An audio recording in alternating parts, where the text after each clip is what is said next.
Kidnap కేసులో మైత్రి movies అధినేత phone tapping వ్యవహారంలో మరో ట్విస్ట్ చోటు చేసుకుంది.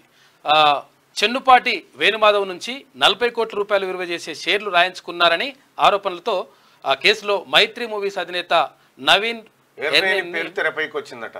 అయితే ఒక ఆయన కంప్లైంట్ చేసిండు కదా జూబ్లీహిల్స్ బంజారాహిల్స్ పోలీసులకు, నన్ను రాధాకిషన్ రావు కిడ్నాప్ చేసి 40 కోట్ల విలువైనటువంటి షేర్లను వేరేటోళ్ళ పేరు మీదకి రాయించినని ఆ వేరేట ఆయన ఈయననే కిడ్నాప్ కేసులో మైత్రి మూవీస్ అధినేత ఈయననేనట. ఈయననే దొంగతనంగా రాయించుకున్నది ఆయన ఆరోపణ. రాధాకిషన్ రావు గన్ను పెట్టి మరి బెదిరించి తీసుకున్నాడు అనేది ఆరోపణ.